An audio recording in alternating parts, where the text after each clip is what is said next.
How are Now, you? good. How are you doing? Good, thank you. Thanks for hopping on. I appreciate it. Of course, of course. Awesome. So, just do a little bit of intro. This is Jessica Fisher on the WAG Pod, and you are a canine nutritionist and a pet coach as well. Is that right? Yeah, I'm a certified canine nutritionist and a holistic pet health coach. And You there's said that some, a lot better than I did. So that I was say it a lot. So, right, right. That is awesome. And so, kind of, and on top of that, you have your own podcast, which I definitely want to talk about that later. But just, what to start off, what was your introduction into the pet, into the canine world? oh boy. It's into the canine world specifically. Yeah. It was through rescue. Yeah. So everything for me started with cats. I was doing Oh, TNR really? with cats, but then I just started getting more involved in the rescue world, and obviously that takes you down the path of dogs because there's just so much more focus and attention on dogs. Yeah. Do And you think that that's something that maybe needs to change, or do you think that that just makes sense that dogs tend to get more attention in the rescue world? no, I do. I don't see it changing. I Yeah. think I mean, what's dogs are just awesome, so people get to be pretty biased. Yeah, well, what's interesting is that, and I actually was just having this conversation with Nathan, the cat lady, at Super Zoo, and he was like, because he's very much into cat rescue, Right. and he said, dog people don't really like cats, generally speaking, but cat people love cats and dogs. Right.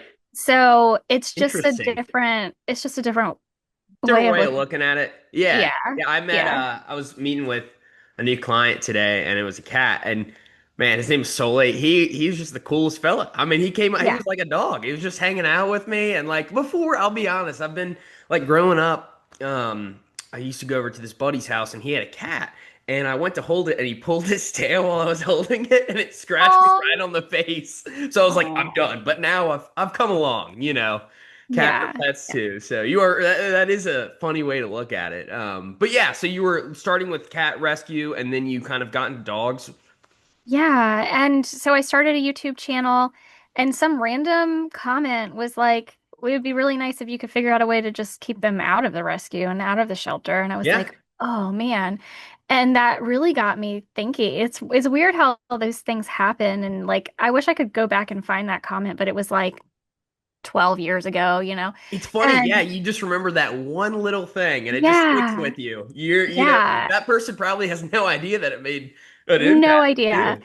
And I took that and I was like, man, yeah, wouldn't that be nice? Right. And so I started learning how to train dogs.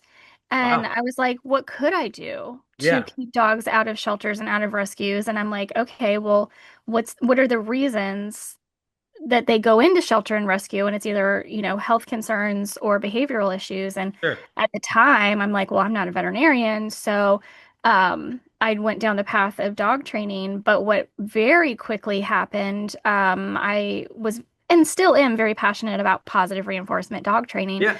But I started switching my own pets' diets over to fresh food. And when I did Interesting. that, I started also switching my clients' diets over to fresh food. And I basically put myself out of a job Yeah. and in the best way possible. Right. And so it really What just wait, what do you mean your clients' diets to fresh food? so dogs that I had clients for dog training. So I was Oh, yeah. teaching their owners how to train their dogs. Right. And I would get them to switch the Yeah. food, and they were like, "Oh, well, we don't have these behavior problems anymore, so That's we don't need right. you." That was the big thing from our introductory call is that food. Yeah, What how did you say it? I know it was like food impacts behavior. Is that absolutely, yeah. 100%. It absolutely, what we feed our pets impacts their behavior, and it's just like with us. Like when we eat, if you are a person who generally eats fairly healthy, and you kind of go on I'm a binge, not. like you kind of go on a binge and you eat a bunch of junk food, Yeah. you go on vacation or whatever, and you eat a bunch Sure. of, like you feel bad. You Yeah. might even get sick, right? Yeah. Like, and that is kind of how, if you think about how you feel when we feed kibble to our pets, we're essentially feeding them junk food 24/7. Hmm. They feel terrible. And they can't tell us, they act out how they feel. Just like we do, they get brain fog from it. They're just, things aren't functioning. There's inflammation, not just in the body, but in the brain. Yes. They're just not able to process things. It's not that they're not listening to you because they don't want to. They can't process. They can't make the connections. They don't feel well enough sometimes to even care one way or the other. They're Yeah, like, I feel and it that. I'm not seems like listening. their base. I mean, just in comparison, like taking a look at like anxiety within humans or just that kind of thing. If you like exercise and you're eating healthy and doing the right things, your base level of like anxiety is going to be a little bit lowered, or right? Yeah. And so, like, same with the pets, if they're eating these, fresh foods as compared to kibble. Now, let me ask you this. Are there, because I think kibble's incredibly common, right? And I think Oh, yeah. also something to keep in mind too, which I'm sure not everyone can, has the time or the capacity to do that, right? Yeah. Or to do fresh food. So are there different kibbles that you would like are actually going to be a little bit better for you, or does that not even really exist? It doesn't exist for two reasons. Mhm. One, they're high heat processed. So they're inflammatory, period. Like there's no way you can spend $30 on a bag or you can spend $130 on a bag. They're inflammatory, period. Why Story. does high heat process make something inflammatory? So the high heat processing for a few different reasons. Hmm. It's devoid of nutrition, Hmm.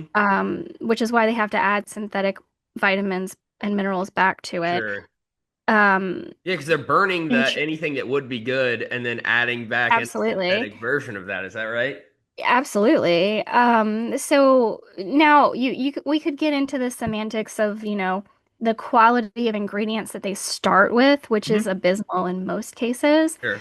The whole point, and if you follow AAFCO at all, which is the American Association of Feed Control Officials, they create the guidelines that the FDA adopts as regulation for pet food and animal feed in the United Right. States. They exist to take industrial waste and figure out a way to utilize it, and so they utilize it in pet food. So Interesting.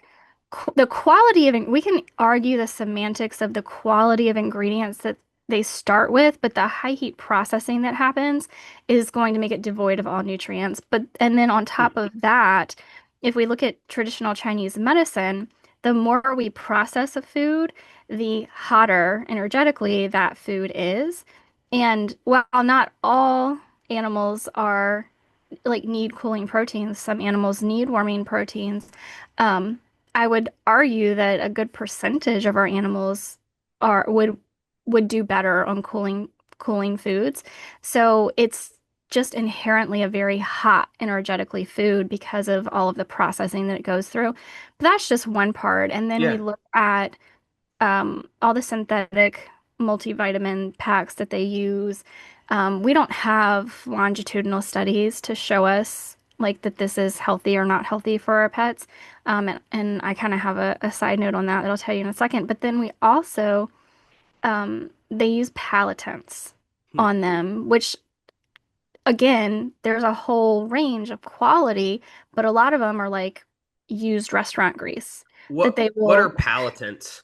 Palatants are things that are going to make your pet want to eat it. So it's going to smell good and it's going to taste good Ah, because it doesn't smell or taste good after the processing. almost like kind of like nicotine, right? Is that Yeah. a decent comparison, right? If some I would say it's probably more like the cheese dust on Doritos. okay, okay. You Um, don't have to have it, but when you do, yeah. you're like, it's pretty Yeah. awesome. So because they often use oils and fats, for palatants, whether it's a high quality one or use restaurant grease. Um, Regardless, by the time it gets to you and you open that bag of food, Hmm. there's a good chance it's already oxidized. And feeding oxidized fats is worse than not feeding fats at all.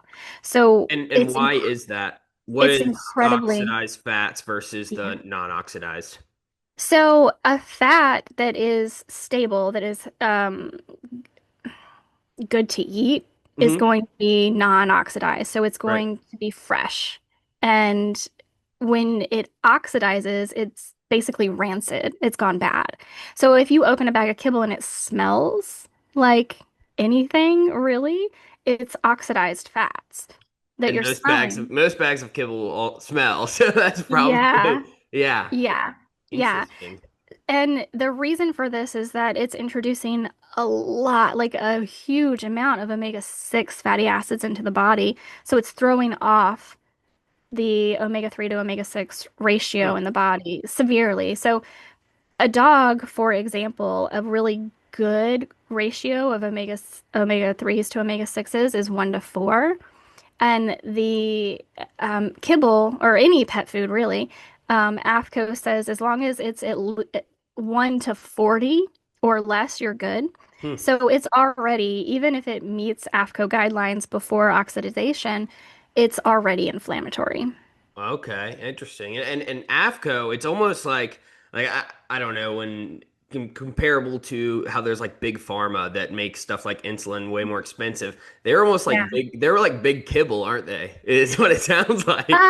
Well, yes, because AFCO is primarily made up of industry. So people Right. that are, and it's not all pet food. A lot of it is animal feed for, Hmm. agriculture, but in the same way, where, Hills and Mars and Purina, they're all sitting on these boards. They're all creating the regulation that they then go have to abide Yeah, by, basically. got Yeah. their tentacles around everything. Yeah. Interesting. So, you know, learning about that. What do you like to teach your I think you call them pet parents 2.0, right? You're looking Yeah. for the I guess your client is someone who really wants to take their pet ownership to the next level and really kind of learn more about that. So what does that look like for you? Yeah, I think, first of all, there's something we all can do. There are so many things we can do. And you brought up the fact earlier that not everybody has either the time or the financial resources to feed a fresh food diet to their pets. And I completely understand that. And that is the reality. The reality is it doesn't matter what we're talking about in life. We're either going to have to put money into it or we're going to have to put time into it, right? So it doesn't matter what you're editing this podcast. You're either going to spend hours editing this podcast or you're going to pay somebody to spend hours editing this Yeah, or I podcast, just right? record it once and cut it off. Try to do it as fast as I can. Um, But yes, you're very right. So that it's just that it is what it is with everything in life. So Mhm. you have to decide, and that it can change throughout your life as well. We go through seasons of life where, like, I used to be able to spend a ton of time on my pet's food, and just the season of life I'm in this year, Mhm. I don't have that luxury. And that And doesn't inherently make you a good or a no, bad pet owner, too. I absolutely think that's not. something to, I mean, you're right. It's time and money, but I think people's priorities change, and that's okay. Yeah. As long as you're Yeah. truly doing your best and giving effort. I mean, it's better to have the dog in your home Yes. than in a pound, in my opinion. Yeah, a fed dog is better than a starving dog, Right. absolutely.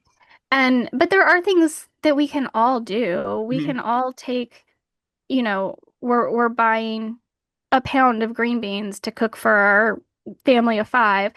Well, could you buy 1.1 pounds Yeah. of green beans and take that extra zero point 0.1 pound and add it to the top of your dog's food, right? Like that's Yeah. something really simple and easy to do. Or like you buy a package of chicken Mhm. or a package of beef or whatever it is, and you take a tiny little slice of it and you put it on the top of your pet's food. Or, when you're buying, it can be as simple as buying like a frozen broccoli and cauliflower and carrots and like thawing some out every night for your dog and putting it on top of their food. Like there's always things that we There's can something do. you can do. There just has to be preparation. Because if you Yeah. don't prepare at the beginning of the week, then Yeah. that's funny you mentioned green beans. I had once done this overnight job with 5 dogs. So it was a lot of pups. Yeah. And they all had, very specific kind of meals that they needed, but all of them incorporated green beans. And that's the most green Yeah. beans I've ever seen in my life. I was like, all right, these guys are healthy. Yeah, well, they're really good actually to help dogs feel satiated while keeping their like calorie. calories down, like if they need to lose weight, green beans are great for that.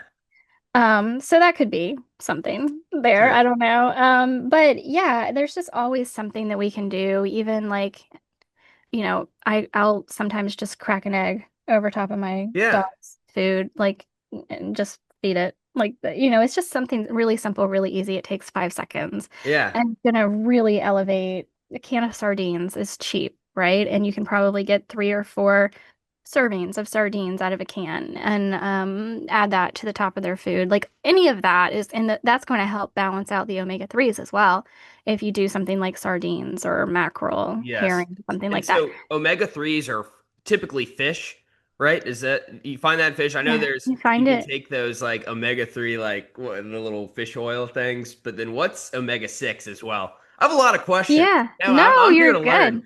So omega 6 is also in foods. We need omega 6s as well. They have really amazing things that we need all of it for in our bodies. We just need to balance them out. So they're all really, you can find omegas certainly in all seafood products, but you can also find them in eggs. You can find them in beef. You can find them even more so in like regeneratively raised beef. So we could get Hmm. into the whole, sourcing of your food matters as well because there are going to be nutrient changes in nutrients between, an industrially raised or a lot raised animal Right. versus a Versus free regenerative. roaming farm, that Yeah, kind of stuff. absolutely. So, I mean, there's a lot of nuance to it, and you don't necessarily, that's what my podcast gets into, Yeah. is the nuance. Yeah. But just knowing that whatever you're doing, adding broccoli to the top of your dog's food, like that's amazing. The sulforaphane in broccoli, there's some really great studies on that showing, reduction in cancer and all kinds of things. So, Hmm. um, I like to use food as medicine. I Hmm. think that's, traditionally how humans have done it for thousands of years. We have really forgotten our way. Yeah. We've Well, I really lost our way. I think something interesting too, and I'm curious to hear your thoughts on this, is like sometimes you'll see people getting, really into whether it's the raw feeding or like certain diets or really into the, exercising their dog and taking ultimate care of it. But then you look at the person and then they're not really applying any of that to like their Yeah. own life. Like you're saying Oh, all yeah. this stuff, which totally makes sense. I'm like, broccoli's good, yeah, for the dog, and I'm over here like I'm not eating any broccoli, which I need to, right? But Yeah. Well, and I think, we have more leeway with what we can do. So uh, our pets are only going to do so much. We're only going to get so many supplements in them, the types of supplements, like how bitter are the supplements, right? Like it can be difficult. So doing more with food is better for our animals, but then you have the luxury of taking supplements. yeah.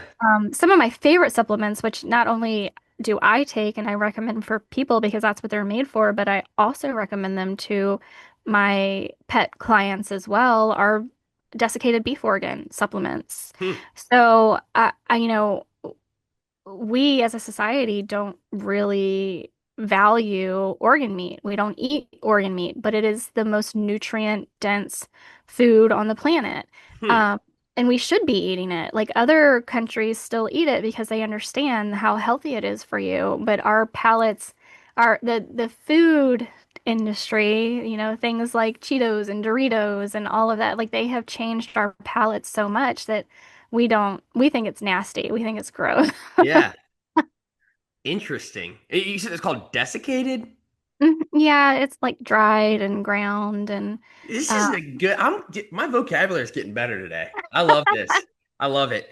Yeah, I'm trying to think of organ meats. I mean, yeah, you're right. Like I don't I wouldn't really like you don't hear of like liver mush really being super popular no. anymore or anything like that. Interesting. So do you want to tell me a little bit about your podcast and how long has that been going and kind of like, who your audience is and what your focus is? Yeah, so the podcast is called the Pet Parenting Reset. I'm actually really, really excited. FeedSpot just put out their top 100 lists for 2025, and I made number one. Yay. Oh, So congratulations. excited. So yeah, I've been doing it for 4 years Mhm. and I mostly interview. I started out doing a bunch of solo episodes. I rarely do solo episodes anymore unless They're something, hard. That's hard because you get on there and you're talking, yeah. and then you're like, wait a minute, like Yeah. a good little back and forth is nice, definitely. It is, yeah. So I interview a lot of holistic and integrative veterinarians, Hmm. brands that I love and recommend in the healthy pet space, or as my friend Lauren has now dubbed it, the crunchy pet space. So we're very crunchy. And yeah, so I just like to bring these ideas to people. My audience is primarily like, as you said, 2.0 pet parents, but I think there's something for any pet parent. Like, even if you can't act on the information you're receiving right away, it's like I listen to Mel Robbins all the time. That doesn't mean I'm acting on everything that I hear from her, Yeah, but I might in a year from now remember something she said and be like, oh, yeah, I need to do that, right? exactly. I mean, I think if it's Um, engaging and informative, I mean that I think everyone has different podcasts now. yeah. I mean, I'll go and work out and I just listen to Matt and Shane's Secret podcast all the time. So it's like a comedy one, like just Yeah. constantly listen to it whenever I'm doing stuff. It's awesome. Yeah. Do I learn much? Not, I don't know, but Yeah, no, I know. I'm obsessed. Like if I'm listening to a podcast, it's probably Joe Rogan. Like I have learned so much from the Joe Rogan podcast. Oh It's yeah. amazing. And nothing in my industry, right? Like this Mhm. is all like outside of my industry stuff that I'm listening to. But yeah, no, podcasts are amazing for gaining knowledge, especially um, when we are so programmed already to seek entertainment, like I think those of us that are educating in a podcast format, like it's I think we're kind of hitting that like I'm getting my You're entertainment, getting your dopamine, the but stimulus, like especially after right. COVID. I mean, I wasn't really into podcast, really in high school or anything, or like first couple Mhm. years of college, not at all. And I remember I went camping with my dad. You know, we don't have any TV out there, or we were Yeah. camping, of course, and there's no stuff. And then we were like, well, let's try listening to this podcast because I didn't really know. And we're like, man, this stinks. Like, I just don't like podcasts. What's the point? But now you're right. Like you see videos online of people posting and you have to have like while they're talking you see like the subway surfer like going below them or like pictures pop Yeah. up, but you're right, I think it hits right on the spot because you're not sitting down to watch something because that takes your entire focus. Mhm. Also when you're reading you have to be in a quiet space and Yeah. and read and you're taking that time, but I can be walking a dog and listening to a podcast. I can be Mhm. working out and I just you're it is a very information age based Mhm. concept. And so it's, yeah, I Yeah. definitely like podcasts. Yeah, I do too. It's my favorite. And I have been really, really fortunate, I think. Like it's my favorite thing that I do, I think because I'm learning right along with the people that are listening. Especially when I have a veterinarian on, like I'm always learning what things that they have come across in their however many decades they've been practicing medicine, like what works, what doesn't work, Yes. and the importance of individualized medicine, which we do not have in our society. Hmm. We very much have checkbox medicine. It's like you go to the doctor and you're lucky if you get 5 minutes with a doctor and he doesn't look you in the eyes at all the whole time, right? It's not quite that bad in veterinary medicine, but it is almost as bad. And it has been corporatized in the same way that human healthcare has been corporatized. And that leaves veterinarians in a spot where they can't really practice medicine anymore. Insurance companies are telling them what they can and can't do. And the more Yes. people that buy insurance for their pets, which I'm not saying, like, I think it's a good idea financially for people to have insurance on their pets, but Hmm. the it's not a good idea in that we're going the way especially if you have like a Banfield program, right? Like where not where you're getting a third party insurance, but like where you're getting insurance through the provider, like the Yes. Banfield type thing, because these people are just this is the package you bought and they're not deviating from it. And I hate that. Yeah. Yeah. I mean, I think they can't speak for themselves, right? At least we can speak up for ourselves and say, no, we're Exactly. not going to that next appointment, or, no, I'm not filling this prescription. Like that's not happening for our pets. Yeah, you're right. And what's interesting too is like so before I started Wagworks, I went to UNC and I'd planned I was dentistry. So like I was incredibly intrigued because I was a political science major and then minor in biology and chemistry, but I was intrigued in the overlap between policy and dentistry. And so like I just, learned a lot about that. And then when I was talking to dentists, there's a whole I would, shadow and they have the private practices versus corporate, right? And you have that whole thing of like, well, you have dentists in private practices, they can control um, what's actually best for the client, right? Versus like corporate, okay, well, insurance says we Yep. have to take your tooth out, or we can't do your root canal. And I Yep. think it's so interesting to look at that from a perspective of the pet industry Mhm. because you're right, they can't speak up for themselves, but also, at the same time, like these pets and the rules around it and the like who makes these it's almost more vague, right? There's not a lot Yeah. of like, Well, it's, you know, and there's a lot of liability around messing up something with a human medically, right? There's not really a liability around anything with our pets because they're property. So the worst is, even though, yes, veterinarians go into veterinary medicine because they love pets, generally speaking, they're not getting rich off of what they're doing. They still they're beholden to their license yes. and standard of care over, like, they take an oath to do no harm. That's out the door. That doesn't matter anymore because they have to live up to whatever the standard of care is legally, and they just can't.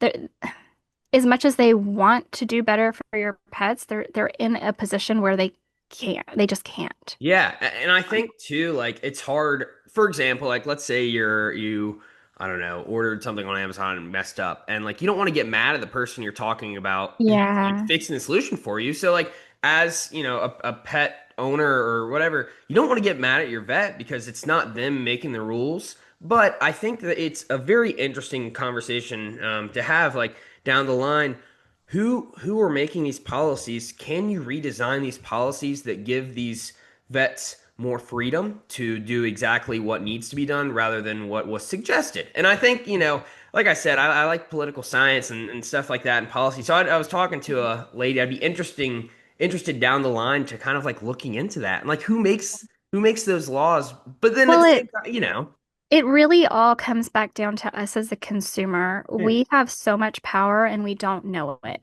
Wherever you're spending your money is where you're placing your vote, basically. So just like with food, when you are buying locally, when you are seeking out regenerative farms and ranches to buy from, you're supporting that type of agriculture versus buying lot raised and industrially raised food from, your chain grocery store. Yes. It's the exact same way with veterinary medicine. When you put your money into corporatized veterinary medicine, it's just going to grow and grow and grow. But when you put your money into a standalone practice, which often can be more expensive, which, by the way, you get what you pay for, right?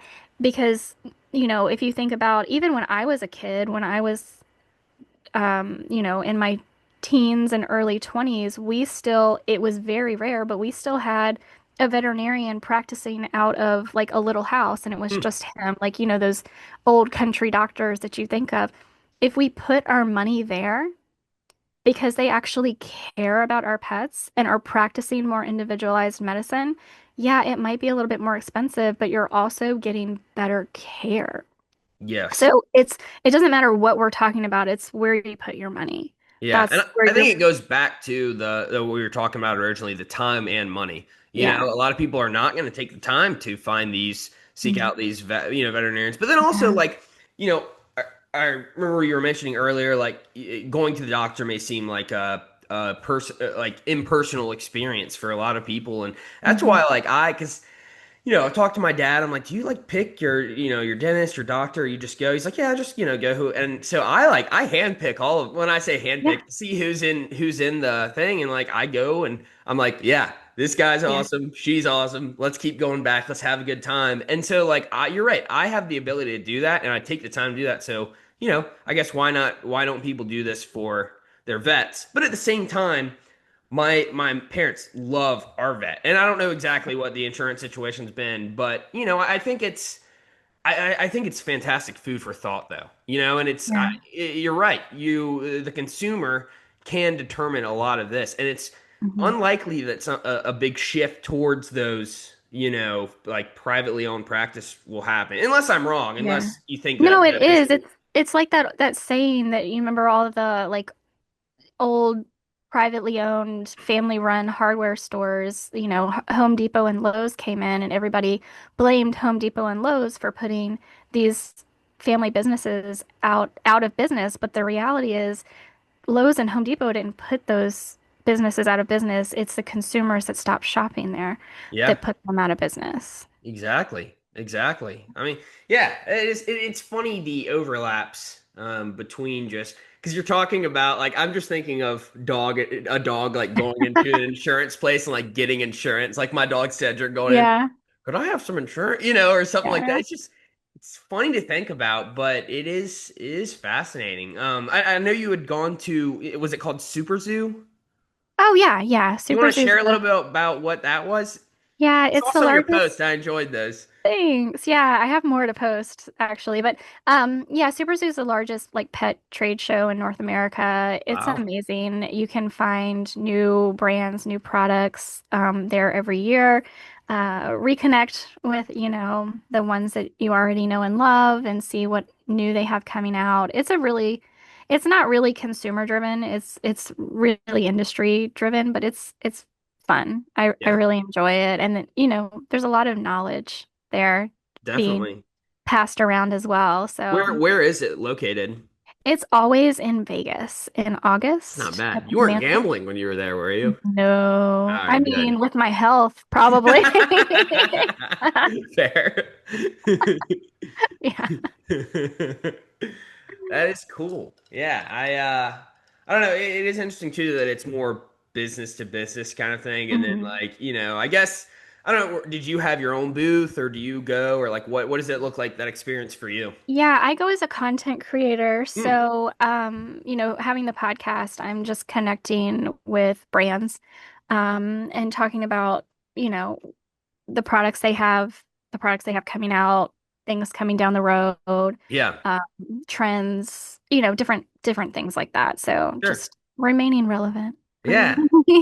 Yeah, I've had to up my social media game for sure. Yeah. I mean, like when you looked at what WagWorks, and don't get me wrong, it's not fantastic by any means, but like when you look at when I first started, it was just doing like dog of the day and stuff like that. And so now like I really try to follow a plan and like it sucks. It sucks to have to, but like luckily my brother-in-law is like really good with he like made our logo and everything. He's Oh, really good at nice. branding and like so he'll Yeah. give me like a template and then I can go in and like utilize like Canva and CapCut and Mhm. Premiere Pro and all of that. And I'm just here like, Yeah. and so it's fun. It's fun, and Yeah. it's cool that you're doing it for yourself as well. I think Yeah.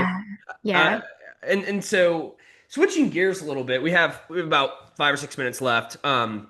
What exactly do you offer, or what are some tips you would give to your clients? How does someone Yeah. become your client? Yeah, so I'm actually building out a new website right now, and Hmm, I'm so glad that I just happened to put this right here on my desk, which it nice, was not 10 minutes before we started. So I'm building out a new website nice. for Wild Wellness Pet. And you can book me now through, you can go to my Instagram and go to my link tree and do all the things. My current website is my name, jessicalfisher.com, and I have different consultation packages there. They're all one-on-one, they're all individualized. I am a certified holistic pet health coach, so I don't replace your veterinarian by any means, but I help you with recommendations after you get diagnostics done at your veterinarian. So we know what Yeah, we're working with, basically.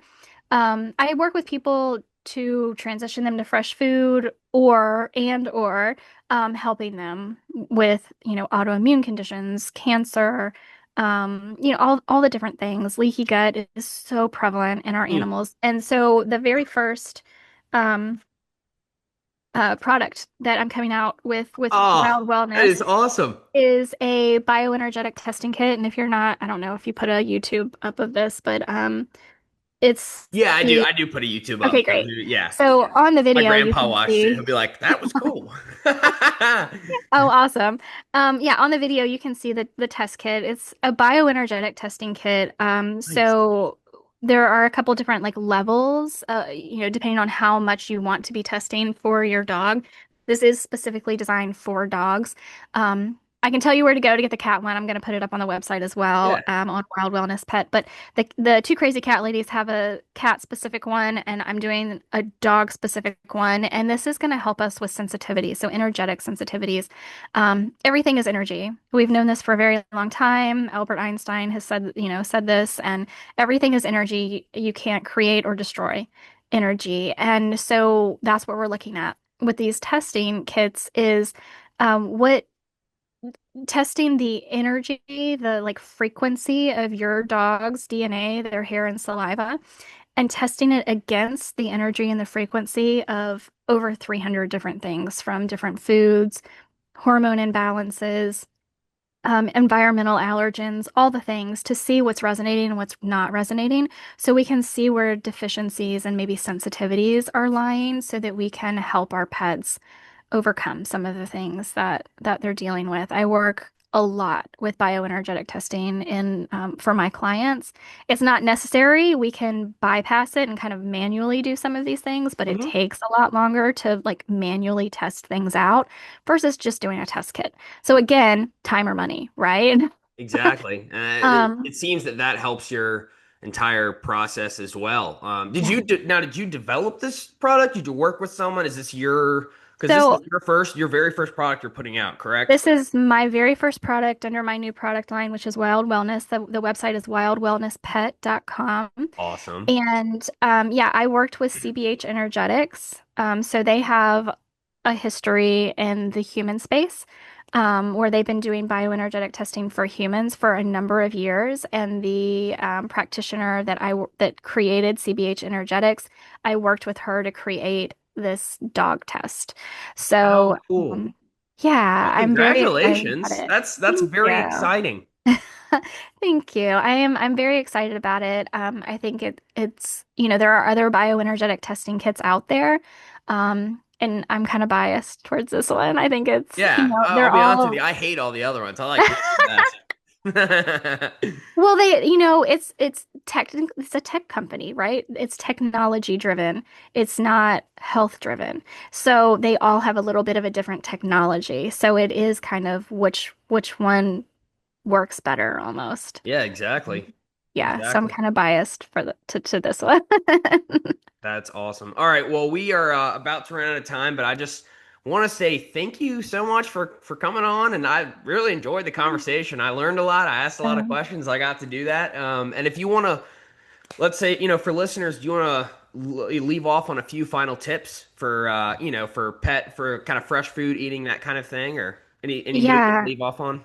I think anything fresh you can add to the bowl is going to be amazing. If you can get up to 20% fresh food in the bowl, like replacing 20% by volume, 20% of what's in the bowl with something fresh. You can do this really, really inexpensively with organ meats, with ugly produce, anything that's on sale, that you can buy in bulk and freeze. Like you can really not spend a ton of money and increase the health span of your pet pretty significantly. So that's what I would That say. that is awesome. Well, thank you so much for your time, and enjoy the Of rest of course. your week. Thank you so much for having me. All right. Sounds good. Bye bye.